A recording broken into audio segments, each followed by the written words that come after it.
Halo semuanya, selamat datang di sesi terapi gratis yang dibungkus konten YouTube. Hari ini kita bakal bahas fenomena horor yang lebih seram daripada lihat saldo ATM di akhir bulan, yaitu pasangan yang tiba-tiba merasa dirinya Elon Musk. 1. Diagnosa penyakit prioritas. Pernah nggak sih lo ngerasa pacar lo itu kayak hantu? Ada wujudnya, tapi kalau diajak ngomong jawabannya cuma, "Hah? Bentar ya lagi nanggung." Atau yang paling klasik, "Aku kerja ini kan demi masa depan kita." Masa depan kita atau masa depan karir lo doang? Itu beda tipis, bos. Di sini kita bakal bedah kenapa prioritas pasangan bisa berubah secepat perubahan harga BBM. Apakah dia emang ambisius atau sebenarnya dia cuma lagi nyusun strategi buat ghosting lo secara profesional? Pain point. Lo ngerasa kayak figuran di film dokumenter hidup dia. Lo ada di sana, tapi kalau lo diedit keluar pun alur ceritanya nggak bakal berubah. Sakit banget. Tapi tenang, di video ini kita bakal ketawa di atas penderitaan itu. Tetap di sini, karena di akhir nanti gue bakal kasih tahu satu kebenaran pahit yang bakal bikin lo mikir, gue ini pacar atau cuma supporter yang nggak dibayar. 2. Evolusi dari good morning ke deadline. Ingat gak zaman PDKT dulu? Balas chat secepat kilat. Kalau lo bersin dia langsung nanya, "Kamu gak apa-apa, mau aku bawain jahe anget?" Sekarang, lo tipes pun dia cuma bilang, "GWS ya, ini file Excel aku lagi error, pusing banget." Kenapa orang kalau sudah dapet apa yang dia mau, terus tiba-tiba jadi menteri kesibukan? Gue mau jujur ya, dan ini mungkin bikin sebagian dari kalian marah. Seringkali, alasan sibuk kerja atau fokus studi itu adalah cara paling pengecut untuk bilang kalau lo udah bosan. Ya, gue ngomong gitu. Kenapa? Karena nggak ada orang di dunia ini yang sebegitu sibuknya sampai nggak bisa kirim pesan I love you sambil boker. Nggak ada.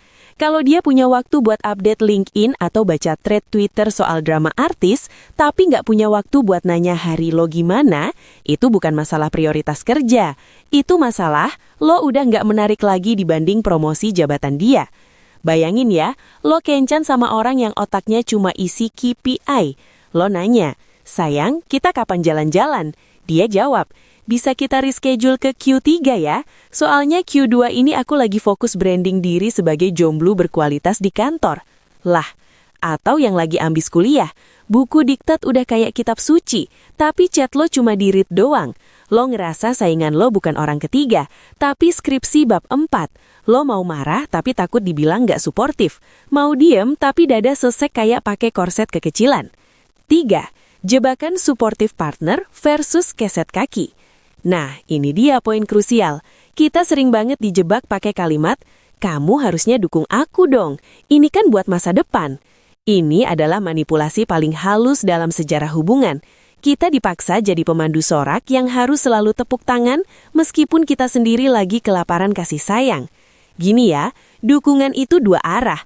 Kalau cuma lo yang dukung dia, tapi dia nggak pernah nengok ke belakang buat mastiin lo masih ada di sana, itu namanya bukan hubungan, itu namanya magang.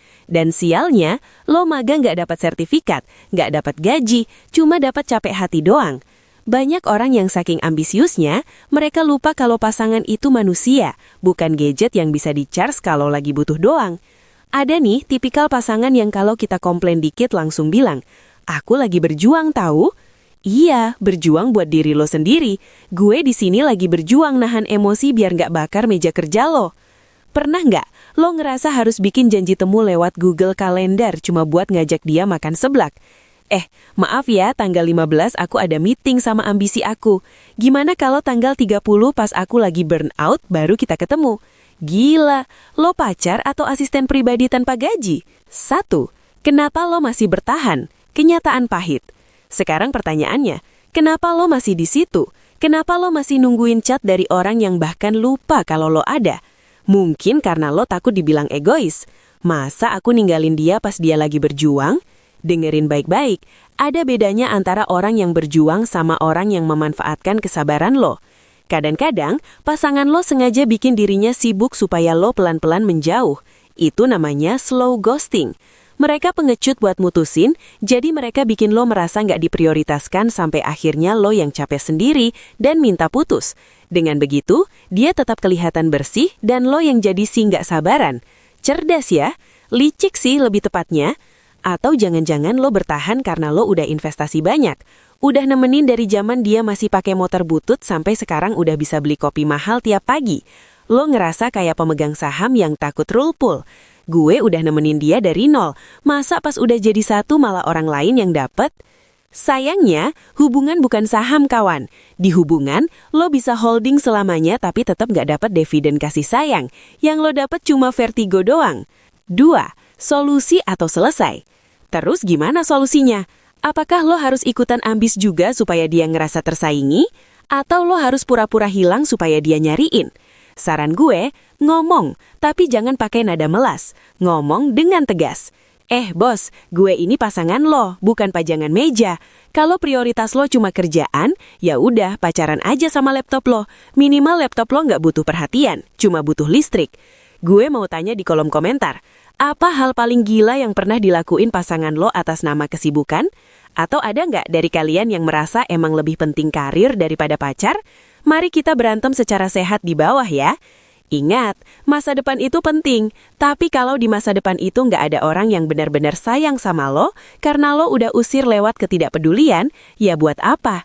Sukses sendirian itu sepi bro, lebih seru sukses bareng, sambil tetap bisa sayang-sayangan. Jangan lupa share video ini ke pacar lo yang lagi sok sibuk itu. Kalau dia nggak nonton dalam 24 jam, ya lo tahulah ya urutan berapa lo di hidup dia. Sampai ketemu di video debat selanjutnya. Stay sane, stay loved, and stop being a free intern in a relationship.